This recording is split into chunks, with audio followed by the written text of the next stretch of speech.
The Bharatiya Janata Party on Wednesday accused Karnataka Revenue Minister Krishna Bairegowda of illegally grabbing 21.16 acres of land in Kolar district, allegedly classified as a lake and burial ground, and demanded a detailed probe along with his resignation.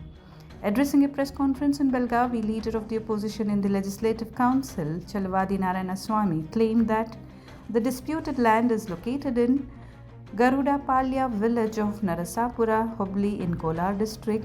According to him, 1 acre in survey number 47 was originally recorded as a burial ground, while 20.16 acres in survey number 46 was registered as lake land. He alleged that both parcels were illegally converted in mutation records and transferred in the name of Krishna Bairegowda by altering original documents, including the addition of the term Kharab to facilitate the transfer. Narayanaswamy further alleged that the land, now valued at over 100 crore rupees with a market rate of 5 to 6 crore rupees per acre, must be reclaimed by the government. Accusing the minister of corruption and of misleading the public by projecting a clean image, the BJP demanded his immediate resignation. BJP workers also staged a protest in Batrayanapura, Krishna Bairegowda's assembly constituency in Bengaluru, pressing for action. Rejecting the allegations, Krishna Bairegowda termed them politically motivated and asserted that the land in question is ancestral property inherited from his grandfather and obtained through a family partition. Denying any encroachment or illegal conversion, the minister said he is prepared to face an inquiry by the Deputy Commissioner, the Lok Ayukta, or even the courts, and would cooperate fully with any impartial investigation. The issue echoed in the Legislative Assembly on Thursday during 0 hour, when Krishna Bairegowda publicly challenged the opposition, stating that he was even willing to waive his rights as a member of the Legislative Assembly to allow a discussion on the personal allegations made against him. He said that while there is a prescribed procedure for raising personal matters in the House, he had no objection to the issue being discussed and left the matter to the discretion of the Speaker. Responding to the demand, Speaker U.T. Khadar said the matter would be taken up after the pending bills are presented in the House. ಏನೋ ಆರೋಪ ಮಾಡಬೇಕು ಅಂತ ಯಾವುದೋ ಇಲ್ಲದೇ ಇರೋದು ಹುಡುಕಿ ಆರೋಪ ಮಾಡೋದು ಅವ್ರ ಸಂಸ್ಕೃತಿ ಅಂತ ಅನಿಸುತ್ತೆ.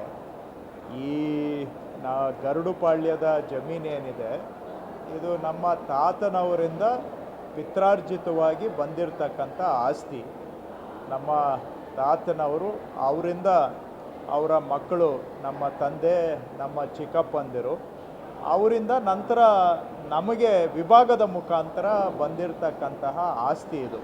ಇದು ಯಾವುದೂ ಕೂಡ ಗ್ರ್ಯಾಂಟು ಮಾಡಿಸ್ಕೊಂಡಿರುವಂಥದ್ದಾಗಲಿ ಅಥವಾ ನಾವು ಯಾವುದೋ ಒತ್ತುವರಿ ಮಾಡಿರುವಂಥದ್ದಲ್ಲ ಅಥವಾ ನಮ್ಮ ಕಾಲದ್ದು ಅಲ್ಲ. ಇದು ನಮ್ಮ ತಾತನವರು ಕ್ರಯದ ಮುಖಾಂತರ ತೆಗೆದುಕೊಂಡು ಆ ನಂತರ ನಮ್ಮ ಕುಟುಂಬದಲ್ಲಿ ಭಾಗ ಆಗಿ ಭಾಗದಂತೆ ನಮಗೆ ಬಂದಿದೆ.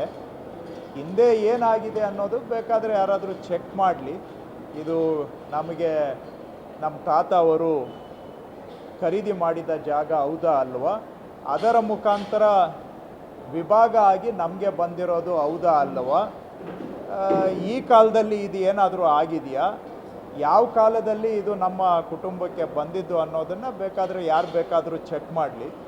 ಅವರಿಗೆ ಸರ್ಕಾರ ನಾನು ಮಂತ್ರಿ ಆಗಿದ್ದೀನಿ, ಅಧಿಕಾರ ನಾವು ಉಪಯೋಗಿಸ್ಕೊಳ್ತೀವಿ ಅನ್ನುವಂಥ ಅನುಮಾನ ಏನಾದರೂ ಇದ್ದರೆ ಬೇಕಾದರೆ ಲೋಕಾಯುಕ್ತ ಕಡೆಯಿಂದನೂ ಅವರು ತನಿಖೆ ಮಾಡಲಿ. ಅದಕ್ಕೂ ಲೋಕಾಯುಕ್ತ ಮೇಲೆ ನಂಬಿಕೆ ಇಲ್ಲ ಅಂದರೆ ಬೇಕಾದರೆ ಕೋರ್ಟಿಗೆ ಕೇಸ್ ಹಾಕಲಿ. ಸೊ ಎಲ್ಲದಕ್ಕೂ ನಾವು ತಯಾರಿದ್ದೇವೆ.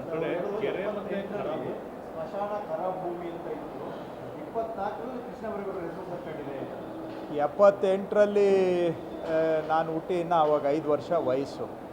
ಇದು ನಮ್ಮ ತಾತ ಅವರ ಜಮೀನು. ಅವರಿಗೆ 3 ಗಂಡು ಮಕ್ಕಳು. ಚಂದ್ರಾಯಗೌಡರು ನಮ್ಮ ಚಿಕ್ಕಪ್ಪ ಅವರು. ಅವರ ಶ್ರೀಮತಿಯವರು ವನಜಮ್ನವರು, ಅವರಿಗೆ ಇದ್ದಂಥ ಭಾಗ ನಾವು ಕುಟುಂಬದಲ್ಲಿ ಪಾಲು ಮಾಡಿಕೊಂಡಾಗ ನಮಗೆ ಪಾಲು ಬಂದಿದೆ, ನಮಗೆ ಪಾಲಾಗಿ ಬಂದಿರತಕ್ಕಂಥದ್ದು. ಒಟ್ಟಾರೆ ಇದು ನಮ್ಮ ಪಿತ್ರಾರ್ಜಿತ ಆಸ್ತಿ, ನಮ್ಮ ತಾತನವರಿಂದ ಬಂದಿರತಕ್ಕಂಥದ್ದು. ಅದರಲ್ಲಿ ಏನಾದರೂ ತಪ್ಪಾಗಿದ್ದರೆ ಬೇಕಾದರೆ ಅವ್ರು ಕಂಪ್ಲೇಂಟ್ ಕೊಡಲಿ, ಅದಕ್ಕೆ ಸಂಬಂಧಪಟ್ಟಂಥ ತನಿಖಾ ಸಂಸ್ಥೆಯವರು ಅಧಿಕಾರಿಗಳು ತನಿಖೆ ಮಾಡ್ತಾರೆ. ಚೆಕ್ ಮಾಡಿ, ನೀವು ಚೆಕ್ ಮಾಡಿ, ಅದಕ್ಕೇನಲ್ಲ, ನೀವು ಚೆಕ್ ಮಾಡಿ. ಈಗ ಯಾರು ಅಧಿಕಾರಿ ಡಿ ಸಿಗೆ ಕೊಡಲಿ ಇಲ್ಲ ಲೋಕಾಯುಕ್ತಗೆ ಕೊಡಲಿ, ಯಾರು ಬೇಕಾದರೂ ಚೆಕ್ ಮಾಡಲಿ. ಈಗ ಸುಮ್ಮನೆ ಯಾವುದೋ ಇವ್ರಿಗೆ ರಾಜಕೀಯವಾಗಿ ತೀಟೆಗಳು ತೀರಿಸ್ಕೊಳ್ಳೋಕ್ಕೆ ಇಲ್ಲ ಸಲ್ಲದೆ ಇರೋದು, ಅದಕ್ಕೂ ನಾನು ಮಂತ್ರಿ ಆಗಿರೋದಕ್ಕೂ ಯಾವುದೂ ಸಂಬಂಧನೇ ಇಲ್ಲ. ಚೆಕ್ ಮಾಡಲಿ, ಲೋಕಾಯುಕ್ತಗೆ ಕೊಡಲಿ ಬಿಡಿ, ಲೋಕಾಯುಕ್ತಗೆ ಕೊಟ್ಟು ಅವರು ತನಿಖೆ ಮಾಡ್ತಾರಲ್ಲ. ನಿಷ್ಪಕ್ಷಪಾತವಾಗಿ ಸ್ವತಂತ್ರ ತನಿಖಾ ಸಂಸ್ಥೆ ಇದೆ, ಅವರಿಗೆ ಕೊಟ್ಟು ತನಿಖೆ ಮಾಡಿಸ್ಲಿ. ಏನಾದರೂ ಸತ್ಯಾಂಶ ಬಂದರೆ ಅದಕ್ಕೆ ಎಲ್ಲರೂ ತಲೆಬಾಗಬೇಕಾಗುತ್ತೆ.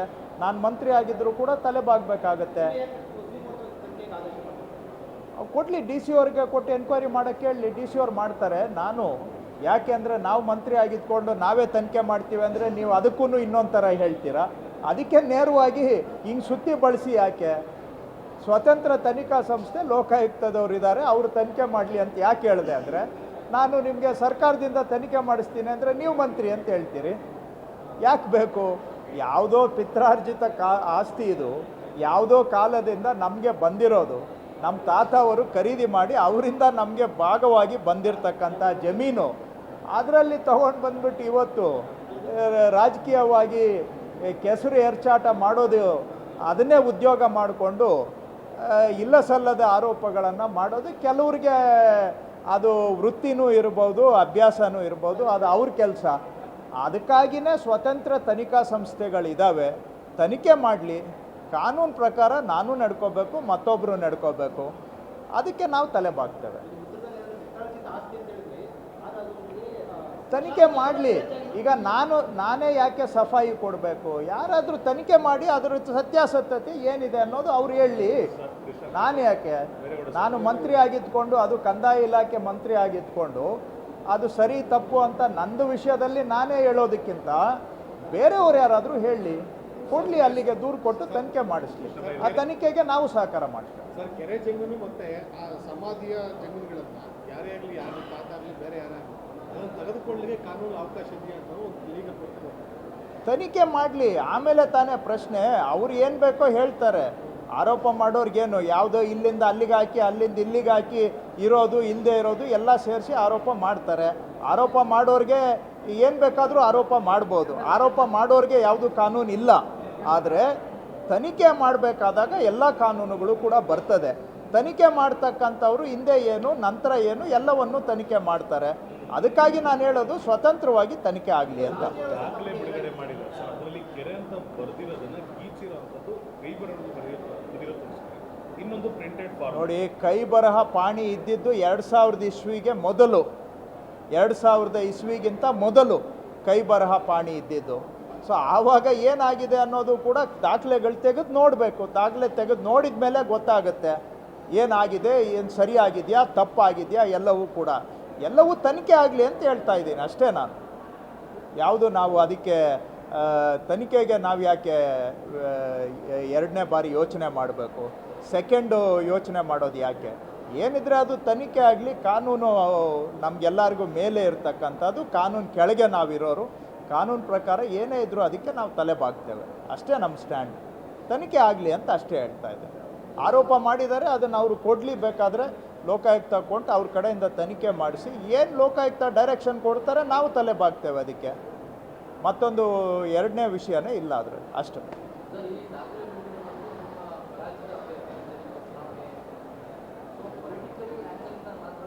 ಅಲ್ಲ ನೋಡಿ, ಇದು ರಾಜಕೀಯ ಪ್ರೇರಿತನೇ. ಇದರಲ್ಲಿ ಇನ್ನೇನಿದೆ? ರಾಜಕೀಯ ಪ್ರೇರಿತ ಕೆಸರೇರ್ಚುವಂಥ ಕೆಲಸ, ಒಬ್ಬರ ಮೇಲೆ ಕಲ್ಲು ಹಾಕೋದು ಭಾಳ ಸಲೀಸು. ಏನೋ ಅಷ್ಟೋ ಇಷ್ಟೋ ಕೆಲಸ ಮಾಡ್ತಾ ಇದ್ದೀವಿ ಅಂತೇಳಿ ಅವ್ರಿಗೆ ಸಹಿಸೋದಕ್ಕೆ ಆಗೋದಿಲ್ಲ. ಅದಕ್ಕೆ ಕೆಸರೆರಚಾಟ ಮಾಡ್ತಕ್ಕಂಥದ್ದು ರಾಜಕೀಯದಲ್ಲಿ ಸರ್ವೇ ಸಾಮಾನ್ಯ. ಅದಕ್ಕಾಗಿ ಈಗ ಅವರು ರಾಜಕೀಯವಾಗಿ ಮಾತಾಡ್ತಾರೆ ಅಂತ ನಾನು ಯಾಕೆ ರಾಜಕೀಯವಾಗಿ ಇಳಿಬೇಕು? ಅವ್ರ ಲೆವೆಲ್ಗೆ ನಾವು ಇಳಿಯೋಕ್ಕಾಗೋದಿಲ್ಲ. ಅವ್ರಿಗೇನಿದೆ? ಅವರಿಗೆ ಯಾವುದೂ ಇಲ್ಲ. ನಾವು ಸಾರ್ವಜನಿಕ ಜೀವನದಲ್ಲಿ ತಲೆ ಎತ್ಕೊಂಡು ಬದುಕ್ತಾ ಇದ್ದೇವೆ. ನಮ್ಮನ್ನು ನಮ್ಮ ರೆಪ್ಯುಟೇಷನನ್ನು ಹಾಳು ಮಾಡಬೇಕು ಅಂತ ಈ ಥರ ಎಲ್ಲ ಮಾಡ್ತಾರೆ. ಹಾಗಾಗಿ ಏನೇ ಇರಲಿ, ತನಿಖೆ ಆದರೆ ಸತ್ಯ ಹೊರಗೆ ಬರ್ತದೆ. ಆ ಸತ್ಯಕ್ಕೆ ನಾವು ತಲೆ ಬಾಗಬೇಕಾಗುತ್ತೆ ಅಷ್ಟೇ.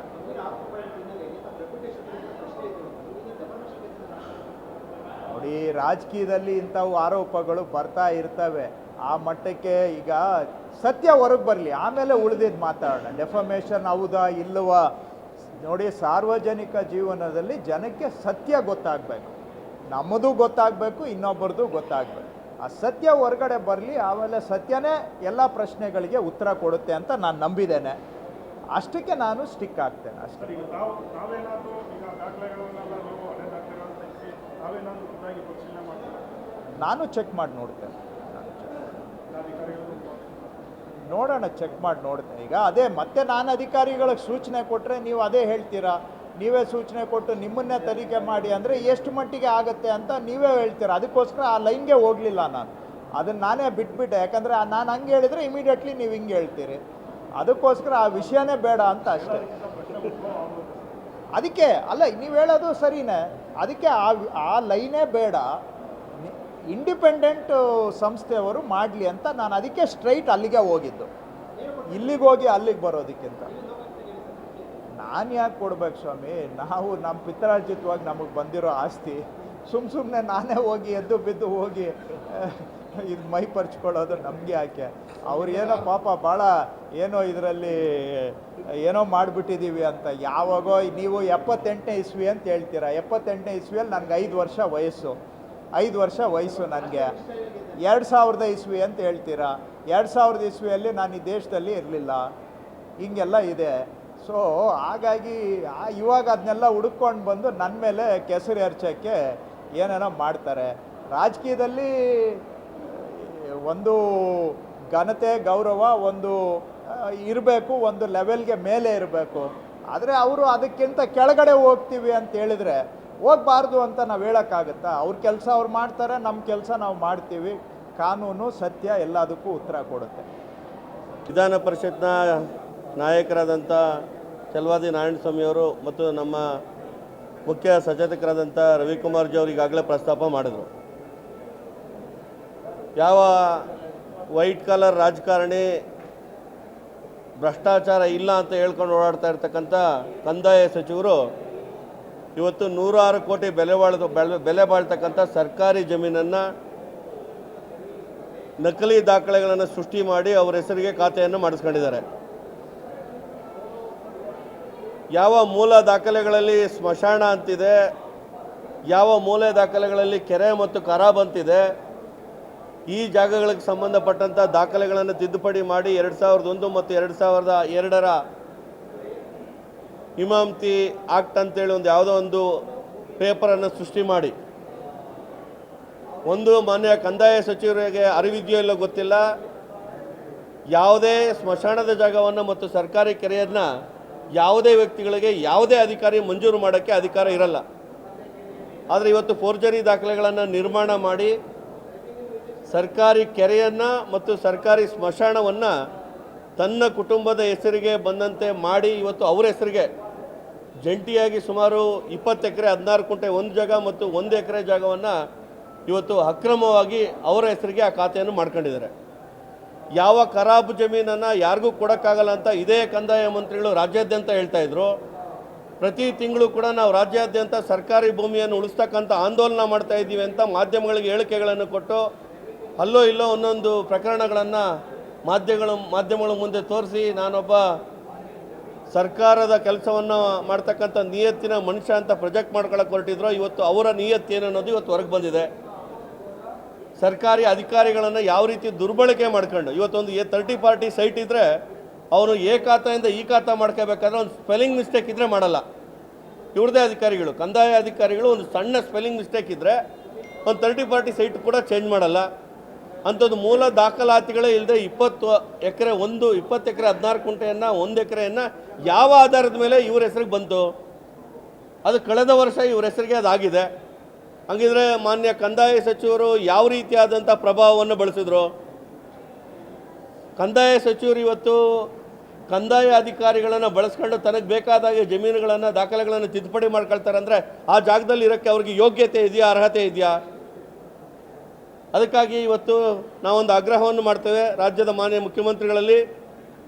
ಇಲಾಖೆಯಲ್ಲಿ ಈ ರೀತಿ ಇಲಾಖೆಯ ಸಚಿವರೇ ಭ್ರಷ್ಟಾಚಾರದಲ್ಲಿ ತೊಡಗಿರಬೇಕಾದ್ರೆ, ಸ್ವಜನ ಪಕ್ಷಪಾತದಲ್ಲಿ ಇರಬೇಕಾದ್ರೆ ಅವರೇ ದಾಖಲಾತಿಗಳನ್ನು ತಿದ್ದೋ ದೃಷ್ಟಿಯಿಂದ ಅಧಿಕಾರಿಗಳನ್ನು ಕರೆದು ಮನೆಗಳಲ್ಲಿ ಊಟ ಕೊಟ್ಟು ಸಭೆಗಳನ್ನು ಮಾಡೋದಾದರೆ ಮೊದಲು ಅವರನ್ನು ಸರ್ಕಾರದ ಮಂತ್ರಿ ಸ್ಥಾನದಿಂದ ವಜಾ ಮಾಡಬೇಕು.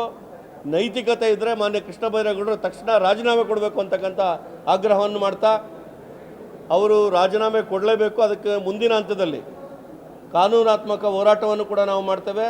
ಮುಂದಿನ ಹಂತದ ಯಾವ ಹೋರಾಟವನ್ನು ತಗೊಳ್ಬೇಕು ಅಂತಕ್ಕಂಥ ತೀರ್ಮಾನವನ್ನು ಪಕ್ಷದ ಮುಖಂಡರ ನೇತೃತ್ವದಲ್ಲಿ ಚರ್ಚೆ ಮಾಡಿ ಇವರ ರಾಜೀನಾಮೆ ಕೊಡೋರಿಗೂ ಬಿಡಲ್ಲ. ಮತ್ತು ಈ ಜಮೀನನ್ನು ಯಾವ ರೀತಿ ಸನ್ಮಾನ್ಯ ಮುಖ್ಯಮಂತ್ರಿಗಳು 14 ಸೈಟ್ಗಳನ್ನು ವಾಪಸ್ ಕೊಟ್ಟರೋ ಅದೇ ರೀತಿ 21 ಎಕರೆಯನ್ನು ಸರ್ಕಾರಕ್ಕೆ ವಾಪಸ್ ಕೊಡೋರಿಗೂ ಕೂಡ ನಮ್ಮ ಹೋರಾಟವನ್ನು ಮುಂದುವರಿಸ್ತೇವೆ.